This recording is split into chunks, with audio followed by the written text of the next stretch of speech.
Eu quero convidar você a abrir a sua Bíblia no capítulo 9, para a gente continuar meditando na palavra de Deus e essa meditação conduzir a gente ao crescimento, à transformação, ao conhecimento, à edificação mesmo da nossa vida. Essencial a gente meditar na palavra, a gente dedicar esse tempo. E agora a gente vai continuar no Evangelho, na segunda metade do Evangelho que a gente está, lembrando que primeira metade do capítulo 1 a 8, a gente conversou sobre a identidade de Jesus, quem Jesus é. E demorou para os discípulos entenderem que Jesus era de fato o Cristo, o Rei. Eles não tinham essa percepção. E no momento em que eles tiveram essa percepção, você imagina, peraí, então esse homem que eu tenho diante de mim é o Cristo prometido? Tudo que a Bíblia disse que ele seria ele? Tudo que a Bíblia falou sobre o Messias é esse homem? Nossa, eu estou no time certo, estou no lugar certo. Eu estou jogando no time vencedor. Ele é o Cristo, ele é o Messias. E os discípulos se inflaram com essa informação, quando eles entenderam que de fato Jesus era o Cristo. E aí, quando eles entenderam isso, Jesus falou assim, agora eu preciso falar sobre o meu propósito. E a segunda metade do Evangelho de Marcos, ele para de falar sobre a identidade propriamente dita e começa a falar sobre o seu propósito. E qual é o propósito daquele que é o Cristo? A cruz. E isso está claro para você e para mim hoje. 2000 anos depois, talvez, está ficando claro? Naquela época, jamais passava pela cabeça de qualquer pessoa que o Cristo tinha que morrer. Que o Cristo tinha que ir para a cruz. Não morreu com um tiro, não morreu com veneno, não morreu com uma cadeira elétrica. Ele morreu uma morte humilhante. Uma morte terrível. Então, o que isso tem a ver com os discípulos, gente? Por que nós estamos falando sobre identidade e sobre propósito? Por quê? A identidade de Jesus, ou a identidade dos discípulos de Jesus, são uma coisa só. A identidade de Cristo, a identidade dos discípulos de Cristo, elas estão amarradas, elas estão entranhadas, elas estão envolvidas. Ser um discípulo de Jesus é não só entender e conhecer quem Jesus é, mas é também ter a nossa, a minha e a sua identidade entrelaçadas com a identidade dele. Ele é o Cristo, nós somos o seu corpo. Nós somos um único corpo com Jesus. Ele é o cabeça, nós somos o corpo. E ao entender também o seu propósito, nós entendemos o nosso propósito. Então Jesus está mostrando para os discípulos não só o que ele deveria passar, mas aquilo que eles como discípulos deveriam passar também. Nós somos discípulos de Jesus. Então nós estamos aprendendo com ele, entendendo com ele o que nós somos chamados a ser. E me veio um versículo enquanto eu preparava essa meditação, que se encontra lá em 1 de Pedro. É muito interessante que Pedro tenha escrito isso. Pedro que viveu com Jesus e passou por tudo que nós estamos vendo e bateu a cabeça que a gente está vendo tanto ele bater e vai piorar cada vez mais até a cruz. E ele diz assim, para a igreja, Pedro, na sua primeira carta, no capítulo 2, versículo 9, ele diz, vocês são geração eleita, sacerdócio real, nação santa e povo de propriedade exclusiva de Deus. Olha só, ele está falando sobre a identidade da igreja. Vocês não são qualquer um. Vocês são uma geração eleita por Deus, escolhida por Deus. E também vocês são um sacerdócio real. Essa ideia de um sacerdócio real é a ideia de um sacerdote que oferece sacrifícios diante de Deus e que ao mesmo tempo exerce a autoridade do Cristo no mundo, o sacerdócio real. E uma nação eleita, um povo exclusivo, um povo de propriedade de Deus. Essa é a nossa identidade. Mas ele não para aí, essa é a primeira metade do versículo. Ele diz, vocês são geração eleita, sacerdócio real, nação santa, povo de propriedade exclusiva de Deus, a fim de anunciar as grandezas daquele que os chamou das trevas para a sua maravilhosa luz. Ele fala sobre propósito. Vocês são tudo isso a fim de, com o propósito de, com a missão de anunciar, traduzir, revelar, manifestar as virtudes daquele que os chamou das trevas para a sua maravilhosa luz. Esse é o propósito de vocês. Esse versículo é muito bonito, vale a pena memorizar, porque nos lembra quem nós somos e lembra para que nós somos. Muita gente se esquece da segunda parte. Nós somos sacerdócio real, nação santa, povo. E fica um negócio meio triunfalista, meio etéreo, meio nós somos gigantes, né? Quando, na verdade, nós somos isso para quê? possamos anunciar as suas virtudes. Olha só, ele nem diz que nós possamos revelar poder. Ele não diz assim, nós somos tudo isso para que o poder de Deus esteja em nós. Não, nós somos tudo isso para que as virtudes de Deus sejam conhecidas em nós. Para que as pessoas vejam a gente e digam, é assim que Deus se parece. É assim que Deus pensa. São essas coisas que Deus ama. E são essas coisas que Deus repudia. É assim que é o coração de Deus. Então, esse é o nosso propósito, revelar as virtudes, revelar o caráter, revelar o coração de Deus. E é por isso que tantas vezes a igreja passa pelo que ela está passando, como a gente vê hoje em dia. Tantas pessoas criticando a igreja, porque a igreja não está cumprindo o seu propósito. Porque as pessoas olham para Jesus e falam assim, de Jesus eu gosto, o fã-clube é o que ferra. Porque esse pessoal não está revelando as virtudes que eu vejo em Jesus. Quando eu olho para Jesus, eu vejo virtudes. Quando eu olho para a igreja, eu vejo um povo mesquinho, problemático, complicado, egoísta. Percebe? Parece que a gente está divorciando a cabeça do corpo e a gente está fazendo com que o corpo seja uma coisa diferente daquilo que a cabeça é, sendo que, na verdade, Deus sempre fez tudo para ser uma coisa só. Então, identidade, diferente do que nos ensinaram quando nós éramos crianças, não é o que você vai se tornar quando você fizer. Sabe quando já disseram para você? O que você vai ser quando você crescer? Hã? O que você vai ser quando você crescer? O que essa pergunta pressupõe? Que você não é. O que você vai ser quando você fizer alguma coisa importante, você se tornará. E Jesus está dizendo, não, vocês são. Essa é a identidade nossa. E uma vez tendo consciência da nossa identidade, propósito é aquilo que nós fazemos a partir da nossa identidade. Eu sei quem eu sou, portanto é assim que eu vivo. Essa é a ideia. E não é eu tenho que viver de um jeito a fim de que eu me torne alguém, mas eu tenho consciência da minha posição, da minha condição, da minha natureza, de quem eu sou em Cristo, portanto é assim que eu vivo. Eu não vivo para que eu seja recompensado. Eu não vivo para que Deus se agrade em mim. Deus não é um Papai Noel cósmico que fica agradando e recompensando as pessoas que vivem do jeito que Ele gosta. Deus é o nosso Pai que nos deu uma identidade, somos seus filhos. E é assim que vivem aqueles que se chamam discípulos de Jesus. Amém? Espero que vocês estejam me acompanhando.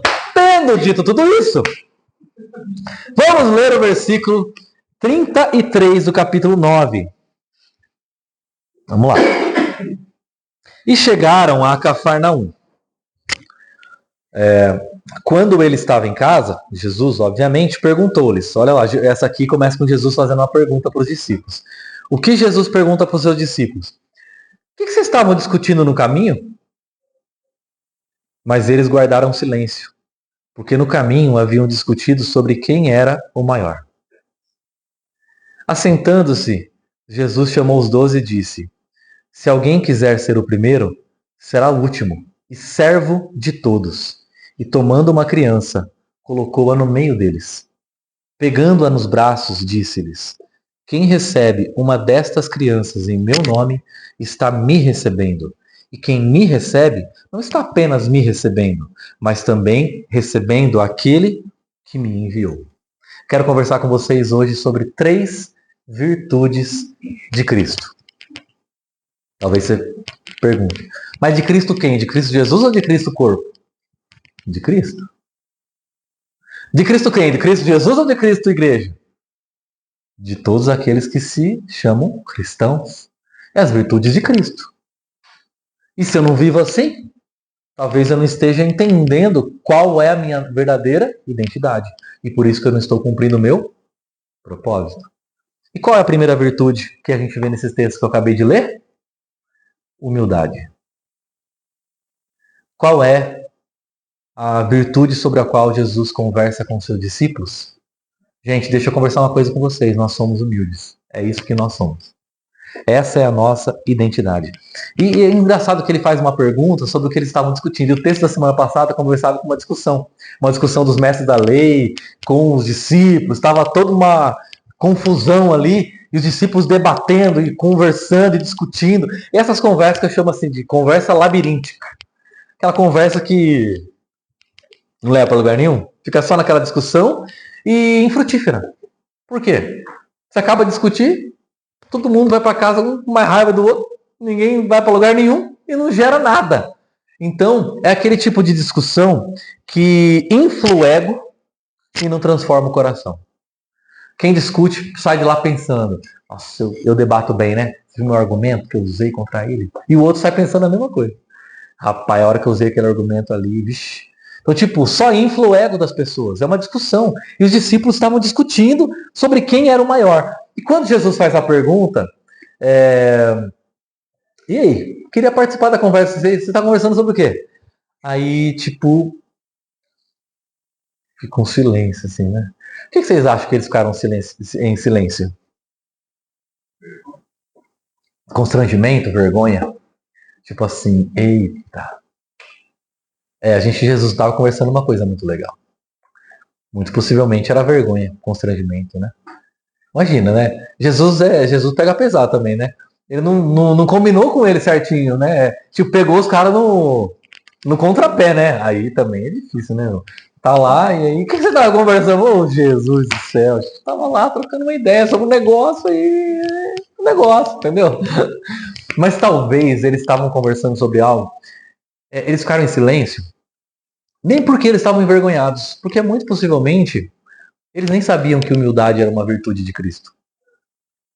Nem passava pela cabeça deles. Talvez eles só não contaram para Jesus porque eles queriam resolver entre si mesmos. Mas tipo assim, Jesus não interfere, porque a gente aqui já está discutindo.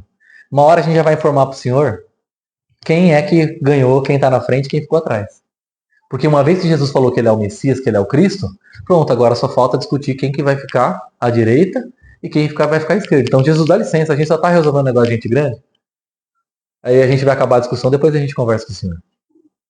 E é mais ou menos essas coisas que acontecem, né? A gente está debatendo aqui a nossa hierarquia. Quem vem primeiro, nosso organograma, né? Isso que tem algumas empresas. Quem está em cima, quem está embaixo, quem responde para quem manda, quem devolve, quem traz. E quem que vai ser o capacho, né? No final das contas, para quem sobrou toda a problematização. E o que me chama a atenção nesse texto é o seguinte: quando eles guardam silêncio, ficam quietos, como que começa o versículo 35 na sua Bíblia?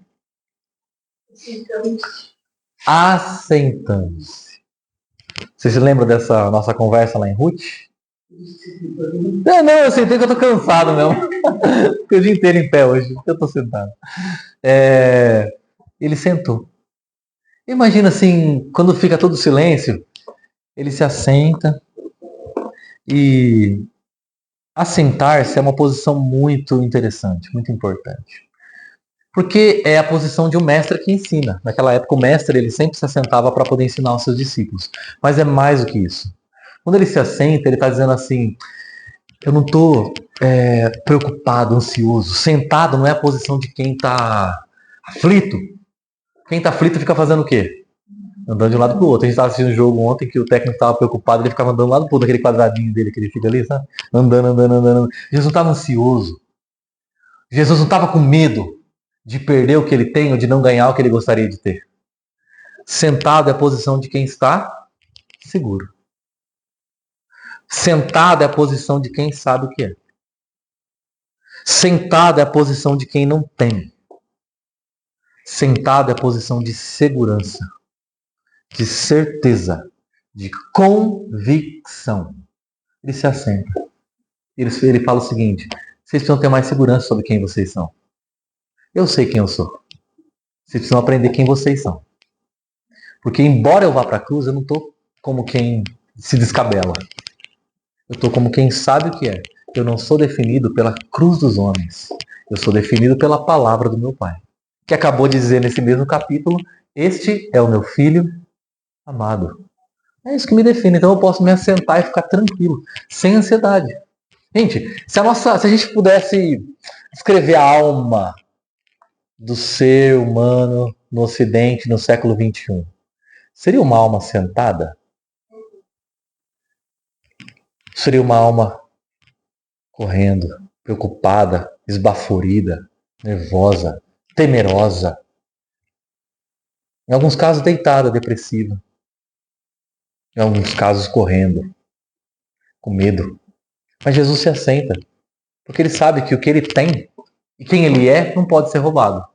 O ser humano pode, sim, trucidar Jesus na cruz. Pode falar tudo.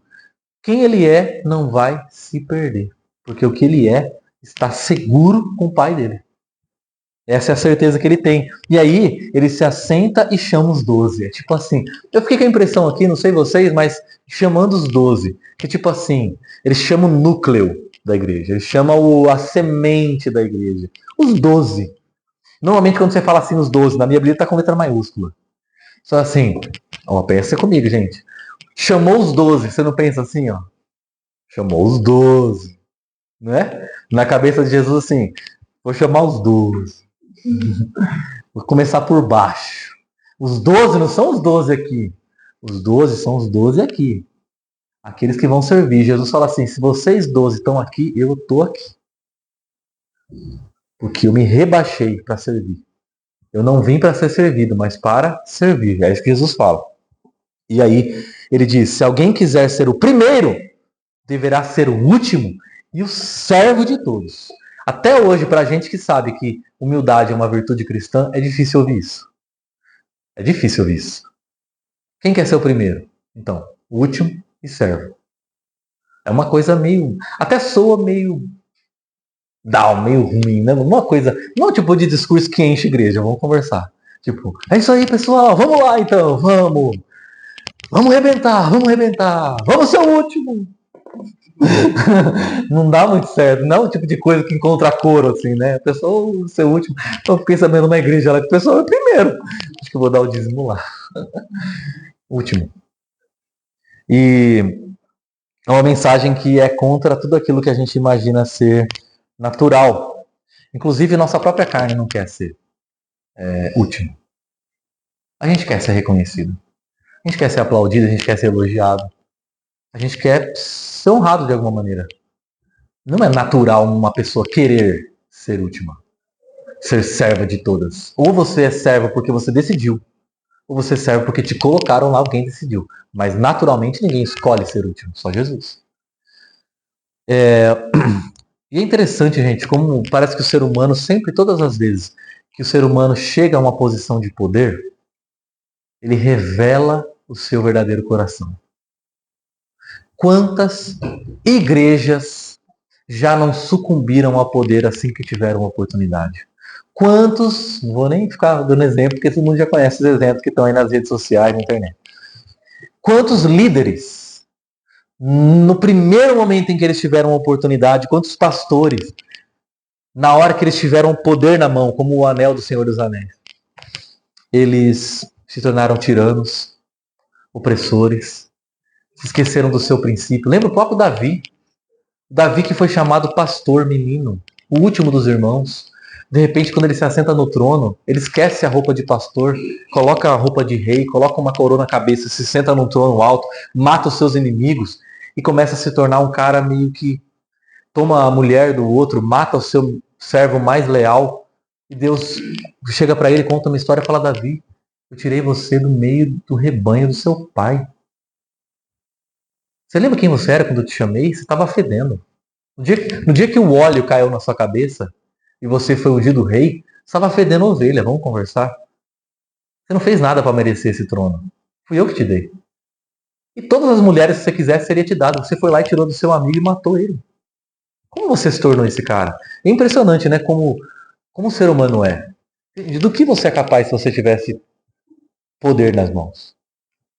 É fácil julgar quem tem poder, a gente não tem. Mas e se você e eu tivéssemos? Do que a gente seria verdadeiramente capaz? Quando as pessoas reconheceram Jesus como rei, como Messias, estavam a ponto de coroá-lo, ele disse, eu vim aqui para servir. Então, quando Jesus fala sobre essas coisas, ele não está dizendo sobre como ele gostaria que as coisas fossem. Ele está falando como que o reino dele funciona. O reino dele funciona assim, e não de outra maneira. Ele não é um desejo grande de Jesus que as coisas fossem assim e que triste que não são. Não, ele está falando, no meu reino é assim que funciona. E se você não vive assim, você não entendeu o meu reino.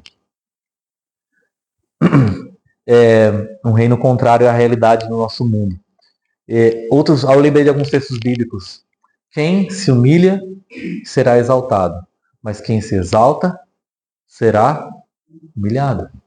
Um outro texto bíblico que eu lembrei. Deus não rejeita um coração quebrantado e humilde, mas ao soberbo ele despreza. Tenham em vocês a mesma disposição de Cristo Jesus, porque ele, mesmo subsistindo em forma de Deus, não julgou como usurpação ser igual a Deus. Antes, a si mesmo se esvaziou, assumindo a forma de servo, tornando-se semelhante em semelhança aos homens, e reconhecido em figura humana, a si mesmo se humilhou, tornando-se obediente até a morte e morte de cruz. Percebe o caminho, a trajetória de Cristo até morrer?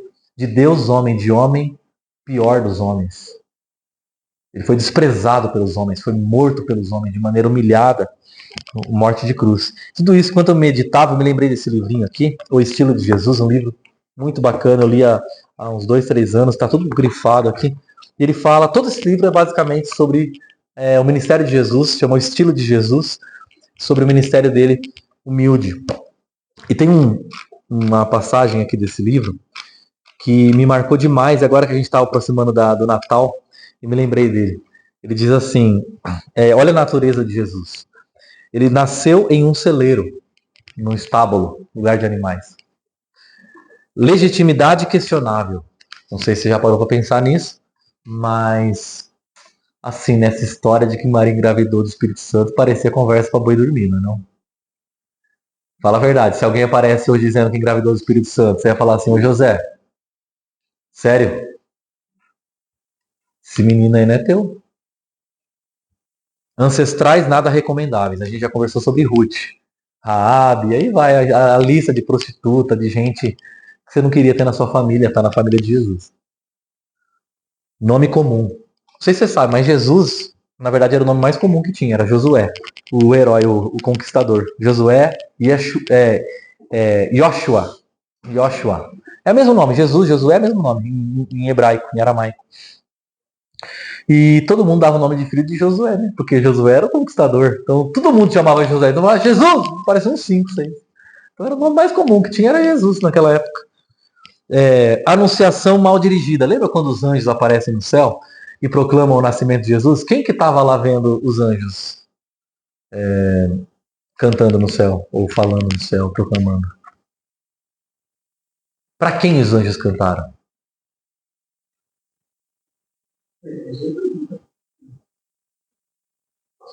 Os pastores no campo. Os pastores.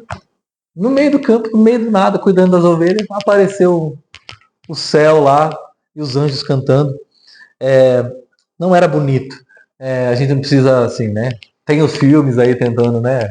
Dando uma trabalhada em Jesus, mas não adianta a gente se enganar. A Bíblia fala que nele não havia beleza. Então, assim, não era um cara seguível. Entendeu? Não era um cara que você fala assim, Jesus, você viu? Nossa, cara só da chegada dele você já fala, rapaz, esse cara tem um negócio pra falar. Não, era um meio desprezível, assim, sabe? Devia ser meio franzino, meio magrinho, sabe? Um cara meio tranquilo. Não era um cara que botava a panca quando chegava, entendeu? Criado em uma vizinhança ruim. Você acha que Nazaré era um lugar bom, assim, pra criar criançada? Era a vila de Nazaré, onde ele cresceu. Sem posses, não sei nem dizer, né, que a família dele era pobre. Cercado de colaboradores ineptos, não preciso falar muito sobre os discípulos, já sabe já os traços que eles eram. Morte vergonhosa. Acho toda sua aproximação incapaz de se enquadrar em métodos que automaticamente me vêm à mente quando penso em convencer o mundo.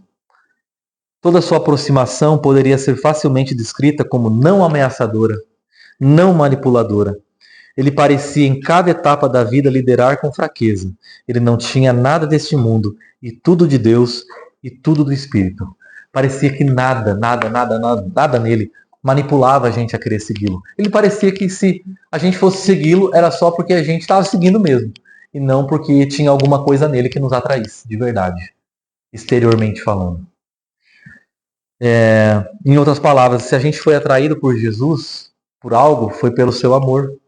Não foi por uma estratégia mercenária, não foi por um método convincente, foi simplesmente por quem ele é.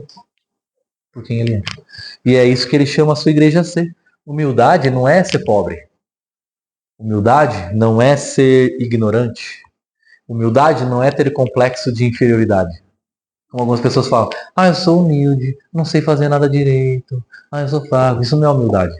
Humildade não é ser tímido. Humildade não é ser manipulável. Sabe o que é humildade? Humildade é ter consciência de si. É você saber quem você é. É você viver sem filtro. É você viver sem hipocrisia. É você ser consistente com aquilo que você é. Sem inventar, sem perfumar. Sem perfumaria, sabe? Aquilo que você é e pronto. Então, humildade é isso. E Jesus ilustra pra gente humildade. Qual é a ilustração que ele traz? Ele coloca uma criança. É muito bonito que quando os discípulos estão discutindo sobre quem é o maior, quem é grande, ele pega e fala... Ele vê uma criança ali na casa passando, ele pega, vem cá. Ele pega aquela criança e coloca no meio deles.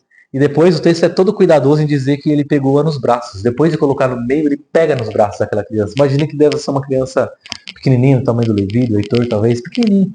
E naquele tempo, criança era um ser que não tinha prestígio social, não tinha voz na família, não tinha voz na sociedade.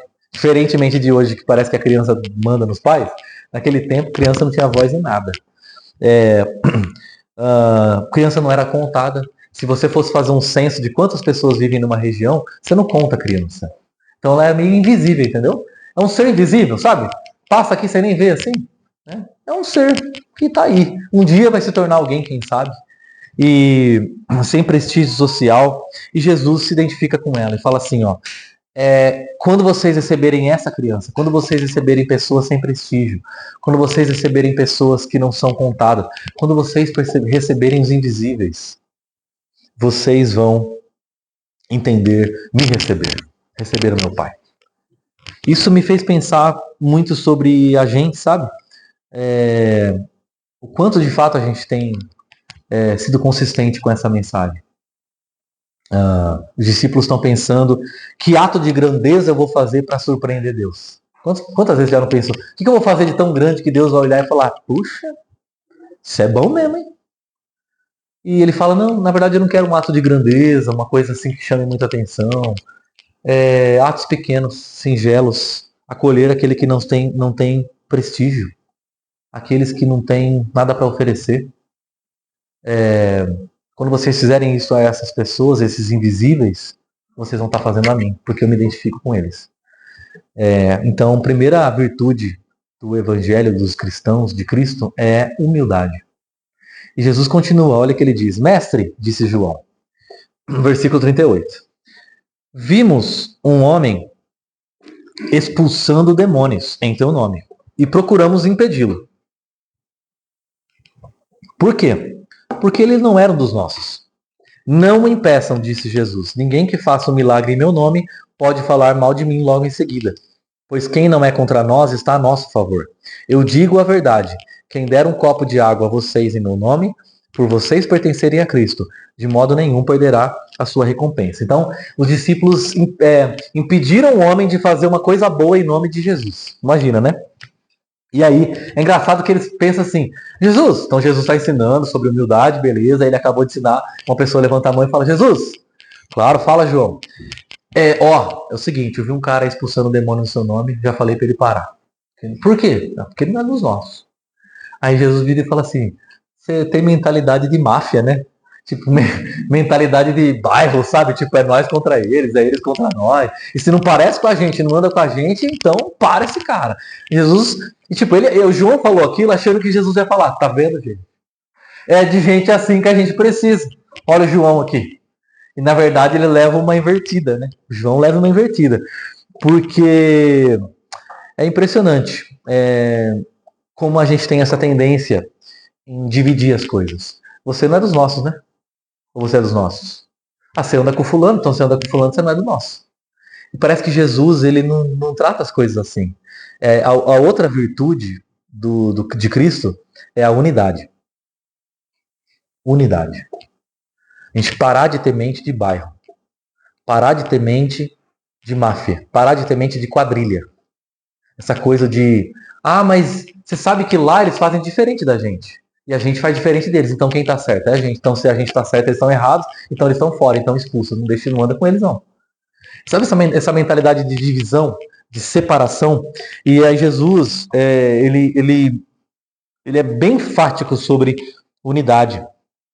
Os fariseus naquela época eram os caras que ficavam querendo separar, dizer quem pertencia ao povo de Deus e quem não pertencia. E é lógico que na régua dos fariseus, Jesus estava fora.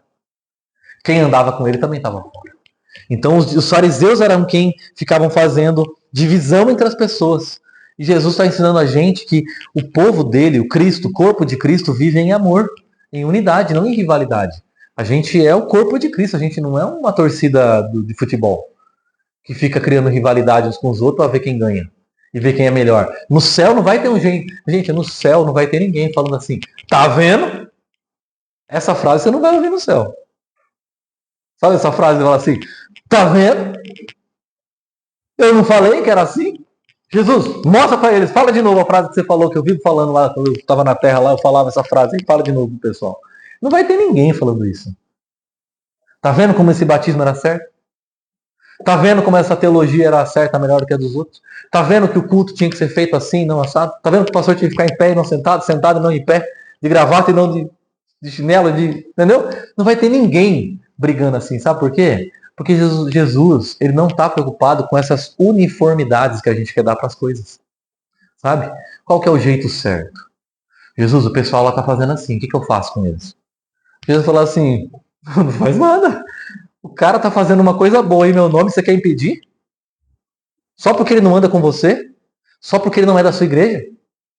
Só porque ele não usa os seus jargões? Só porque ele não se veste como você? Só porque ele não tem o mesmo cabelo que você? Só porque ele não tem a mesma roupa que você? Só porque ele não fala a mesma coisa que você? Você acha que ele não é dos nossos? Então, essa tendência que a gente tem em querer tomar lado, sabe? Tipo assim, qual é a melhor teologia? A minha igreja pode não ter melhor teologia, mas a gente é mais fervoroso. E aí? A gente não é tão fervoroso, mas na minha igreja o sistema de governo é o melhor que tem. E a gente fica achando que é uma questão de disputa, de briga, de lado. E Jesus falou, não impeçam. Não sei se vocês lembram, mas tem uma oração que Jesus fez pouco antes de morrer, está lá no Evangelho de João. E olha só, imagine Jesus orando antes de morrer. Ele vai falar a coisa mais importante para o Pai. Sabe o que ele diz? Pai, que eles sejam um, para que o mundo creia que tu me enviaste. Sabe o que Jesus está dizendo? Se eles não forem e se não viverem como um, o mundo vai olhar para eles, vão ver ele todo dividido e não vai crer que tu me enviaste. Então eles precisam viver como um. O que aconteceu com a gente? Que fez a gente se dividir tão facilmente assim? Que fez a gente se dividir, se quebrar de maneira tão rápida, como a gente quebra e desiste um dos outros tão facilmente? Porque o cara fez um erro comigo, porque a pessoa falou algo que eu não gostei, rapidinho a gente rompe e vai embora. A gente não insiste, a gente não investe, a gente tem uma tendência poderosa em criticar. E acho interessante Jesus falar sobre unidade, sobre humildade depois unidade. Porque para que a gente possa ter unidade, a gente precisa ter humildade. Não é? Se a gente não tem humildade, a gente racha. Se a gente é orgulhoso, a gente quebra. Se a gente é vaidoso, a gente se divide. Então, unidade caminha lado a lado com humildade. Essas duas coisas sempre caminham juntas. Para que a gente possa ser um, a gente tem que, como se diz, abaixar a bola. Ser menos vaidoso. Entender o nosso lugar. Entender o nosso espaço, entender quem nós somos. Então, é interessante, né? Falta de humildade é eu querer estar no lugar de Jesus. Falta de unidade é eu querer que Jesus tenha vários corpos. E para a tristeza de muitos, ou de alguns, Jesus só tem um corpo. Um corpo. Jesus só tem um corpo. Parece óbvio, mas é verdade. Jesus só tem um corpo.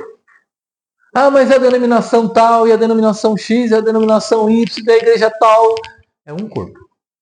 Lá no céu, sabe quantas mesas vão ter? Uma mesa.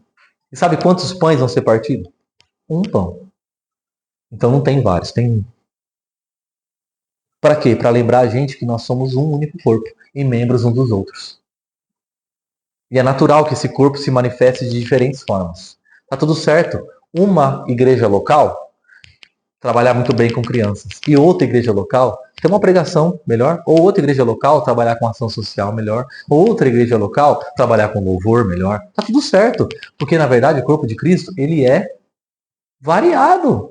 Uma mão não é igual a um pé não é igual a um braço não é igual ao nariz. Tá tudo certo. Mas por que a gente insiste em querer dizer que é o nosso jeito que é o melhor do que o dos outros? Não é? A igreja que faz ação social fala assim, porque a gente cuida dos pobres, né? Vocês estão aí louvando. Ao invés de pensar assim, por que vocês não louvam bastante para dar força para a gente poder cuidar dos pobres? A gente está cuidando dos pobres lembrando de vocês. Sabe, parece que a gente tem a tendência de acreditar que o corpo de Cristo está cindido, rachado, dividido.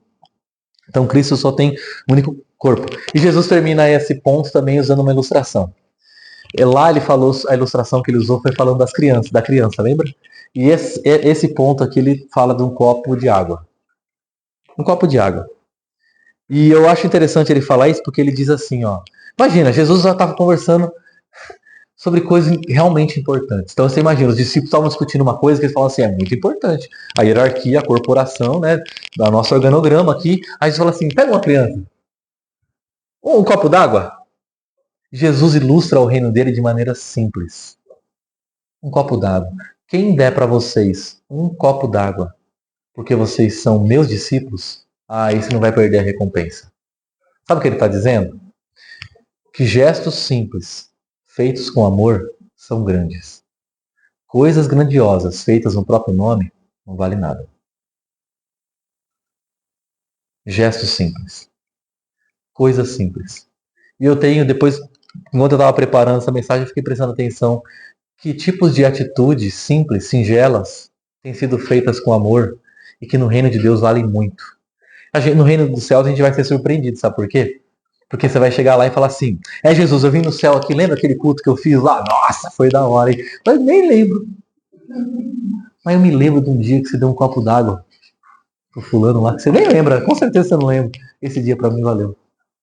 Né? Eu tava lembrando, na verdade observando que a Najara foi essa semana 2 vezes lá na casa da minha mãe, porque elas compartilharam na oração, nas mulheres, sobre a dificuldade da minha mãe de dirigir. Minha mãe tem carta, tem um carro lá.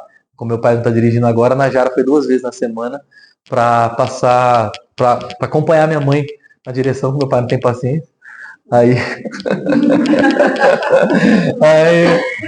ele fica lá, aí a Najara foi lá acompanhar minha mãe, ela fica lá, Sueli, muito bem. Não é? E aí eu pensei assim, a Najara vai esquecer disso, vai passar reto. E aí Jesus no céu vai falar assim, não, aquilo lá para mim foi muito importante. Porque foi um gesto simples feito sem esperar recompensa. Quantas coisas pequenas, singelas, simples a gente faz. A Joyce foi tantas vezes lá em casa fazer curativo. Quantas, sabe, preparar esse momento. O William, o Emerson vem e prepara sempre, toda semana, esse momento para a gente poder se reunir.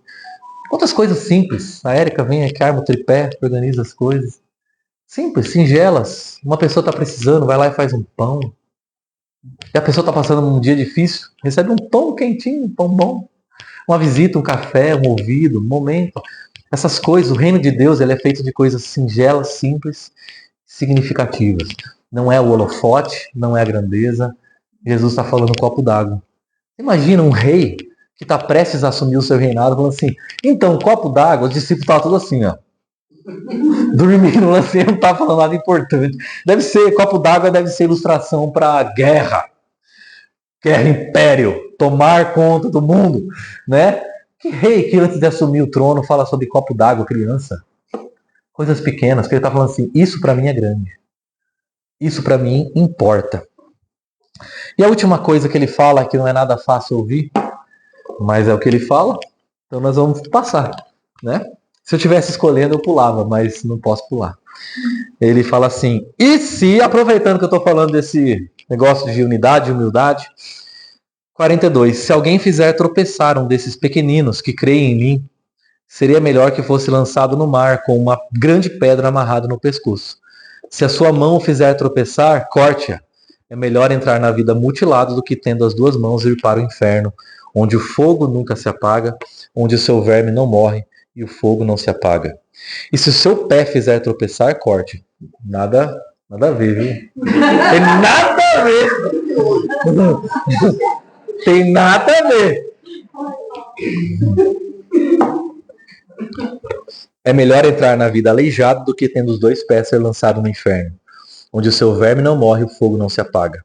E se o seu olho fizer tropeçar, arranque-o.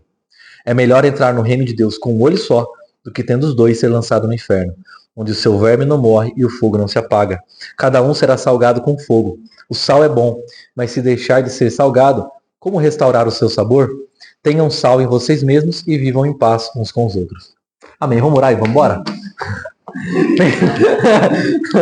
Meu Deus do céu, o que Jesus está falando? Simples, em uma palavra. Ele disse sobre humildade, ele falou sobre unidade e agora ele está falando sobre santidade. 3 marcas essenciais do reino dele. Você ia falar alguma coisa? Claro, conte. Não. Ah, então tá bom. Era uma brincadeira.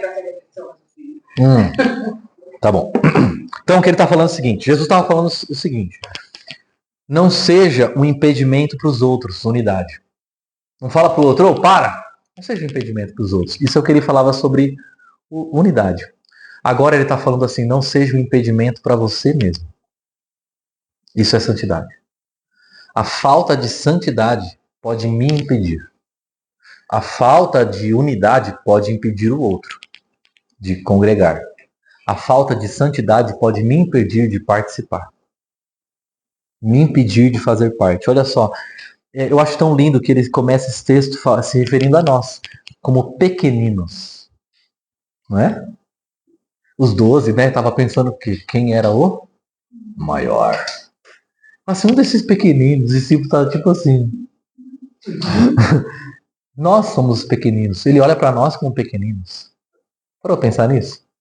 Ele fala, olha, se alguém fizer um desses pequeninos tropeçar, ele falou sobre crianças pequeninos, ele falou sobre copo d'água, um gesto pequeno. Se um de vocês, se alguém fizer um pequenino tropeçar, isso é algo grandemente terrível. Quer fazer uma coisa terrível, grande, pesada, é fazer um desses pequeninos tropeçarem. Seria melhor amarrar uma grande pedra e se jogar no grande mar. Percebeu como ele está jogando com coisas grandes e pequenas? No reino dele importam as coisas pequenas. Mas se alguém faz um pequeno tropeçar, isso é um grande erro. Isso é um grande equívoco. Seria melhor pegar ele fala uma pedra de moinho, que é a pedra usada para moer, obviamente. Moer grãos, trigo, cevada, uva.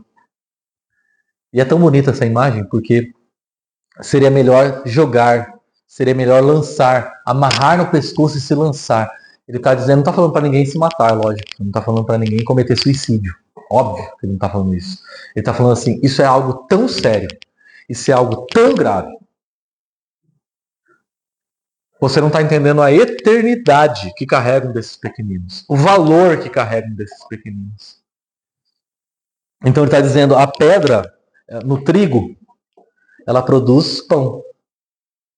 A pedra na uva, ela produz vinho. O ego na cruz produz santidade. Então ele está falando, essa pedra é uma pedra pela qual você precisa deixar seu ego, seus desejos carnais morrerem para esse mundo, considerando o peso e a seriedade da eternidade. Então o ponto dele aqui seria melhor perder a vida terrena do que a vida eterna. Esse é o ponto dele. A vida eterna é algo tão sério, é algo tão grave, é algo tão pesado. Você precisa entender a seriedade do que eu estou tratando aqui, da eternidade. Eu não estou tratando sobre conquistar um império nesse mundo. Eu não estou falando de fincar minha bandeira lá em Roma. Eu estou falando sobre a eternidade. A nossa vida aqui é muito curta. E quanto mais tempo a gente passa aqui, mais a gente vai percebendo. Um dia o Mateus vai entender isso melhor. Quanto mais a gente vive, a gente vai percebendo que a vida é curta. A vida é curta. Passa rápido. Quando você menos espera, já foi. A eternidade é o que vale. É pelo que nós somos chamados a viver. E é por isso que ele fala de arrancar o olho, arrancar a mão, arrancar o pé. Lógico que Jesus não está induzindo ninguém a se mutilar. Algumas pessoas no primeiro século acharam que era sobre isso e literalmente se mutilaram. Não é história. Jesus falou, está me levando a pecar, corta. E por que não é sobre isso? Porque Jesus já falou que a fonte do pecado não é a mão, o pé, o olho. A fonte do pecado é o coração. Ele já falou isso. Você pode arrancar suas duas mãos, seus dois pés, você vai continuar pecador. Viu? Só avisando. Porque a fonte do pecado não está na sua mão, não está no seu olho, não está no seu pé. Está no seu coração. Então, ele está falando que a vida eterna tem um peso infinitamente maior do que esta vida. Esta vida. Esse é o ponto dele. E por que ele usa essa expressão mão, pé e olho? Ele está dizendo mão diz respeito àquilo que você faz. Pé está dizendo aonde você vai. E olho está dizendo aquilo que você vê. Essas três coisas podem se tornar um impedimento. A sua participação pode ser um grande tropeço na sua vida. Um impedimento para você revelar o reino de Deus, para você revelar o amor de Deus, para você revelar a graça e a vida de Deus, a virtude de Deus. Como a gente falou no começo, nós somos chamados para anunciar as virtudes daquele que nos chamou das trevas para a sua maravilhosa luz. A falta de santidade na minha vida me impede de revelar a virtude dele. Por isso que nós precisamos de santidade. Para que a nossa vida possa ser um espelho da eternidade na Terra. Então é preciso fazer uma cirurgia radical e amputar hábitos que estão sendo um impedimento à vida de Deus em você, à vida de Deus em mim. Todo e qualquer hábito precisa ser amputado. Hábito que impede a gente de revelar Cristo, revelar Deus em nossas vidas. E tem um texto que eu nunca gosto tão forte, ele fala exatamente sobre isso, que se encontra lá em Colossenses, capítulo 3. Eu vou ler. Ele diz assim. Já tinha marcado, gente, olha só. Portanto, já que vocês ressuscitaram com Cristo, é a nossa identidade, procurem as coisas que são do alto, onde Cristo está assentado à direita de Deus. Olha só. Onde Cristo está assentado à direita de Deus. Mantenham os pensamentos nas coisas do alto e não nas coisas terrenas, pois vocês morreram e agora a sua vida está escondida com Cristo. Ele não está falando para você não pensar nas coisas dessa terra, ele está falando para você não deixar o seu coração se levar pelas coisas mundanas, carnais, podres. Pois vocês morreram e agora a sua vida está escondida com Cristo em Deus. Quando Cristo, que é a sua vida, for manifestado, então vocês também serão manifestados com Ele em glória. Assim, façam morrer tudo o que pertence à natureza terrena de vocês. Imoralidade sexual, impureza, paixão, desejos maus e a ganância, que é a idolatria. É por causa dessas coisas que vem a ira de Deus sobre os que vivem na desobediência, as quais vocês praticaram no passado, quando costumavam viver nelas. Mas agora abandonem todas essas coisas: ira, indignação, maldade, maledicência, linguagem indecente no falar. Não mintam uns aos outros, visto que vocês já se despiram do velho homem com as suas práticas e se revestiram do novo, o qual está sendo renovado em conhecimento à imagem do seu Criador. Ele está falando sobre santidade. Vivam agora a vida do reino de Deus, a vida eterna de Deus. Se revistam de Cristo Jesus. E ele termina dando para a gente mais uma ilustração, que é a ilustração do sal. Mais uma vez ele usa uma ilustração simples. Mas ele diz algo que me chamou a atenção quando eu li. Ele falou assim: cada um será salgado com fogo. Olha lá no versículo 49. Cada um será salgado com fogo. O versículo 49 é só isso. Cada um será salgado com fogo. É um versículo bom para você memorizar. Né? O Senhor é meu pastor, nada me faltará. Salmo 23, 1. E cada um... Fala o versículo aí. Cada um será salgado com fogo. Né? Eu li esse versículo e falei, gente, que nó que deu na minha cabeça. Não faz nem sentido essa frase. Até que eu me dei conta que os sacrifícios do Antigo Testamento levavam duas coisas: sal e fogo. E aí, quando eu lembrei que os sacrifícios do Antigo Testamento levavam sal e fogo, o sal é para preservar, o fogo é para purificar. É isso, Jesus está falando sobre santidade. O sal na nossa vida, o fogo na nossa vida. o que faz a gente preservar para a eternidade e o que purifica a gente daquilo que é mal, é terreno. E Paulo disse isso, lembra? Ele diz assim: rogo a vocês, irmãos, pelas misericórdias de Deus, que se apresentem como sacrifício vivo, santo e agradável a Deus. Este é o culto racional de vocês. Esta é a vida de vocês. O que ele está dizendo para nós que o papel da santidade na nossa vida é esse. Do sal e do fogo. Do sal que preserva e do fogo que purifica. Essa dor momentânea de nos preservar, de nos tirar de algo que nós queríamos naquele momento, mas por causa da eternidade a gente ser preservado. Essas 3 virtudes eu queria encerrar aqui. São virtudes que já foram entregues a nós. Deus já colocou em mim e em você humildade. Deus já colocou em mim e em você unidade. E Deus já colocou em mim e em você santidade. Agora o que a gente precisa fazer é revelar essas coisas. É manifestar essas coisas. O Espírito Santo já está em nós. A palavra de Deus já está em nós. E Deus está querendo usar essas coisas para que nós possamos ser instrumentos das suas virtudes nesse mundo. Para que a gente possa revelar as virtudes daquele que nos chamou das trevas para a sua maravilhosa luz. Amém?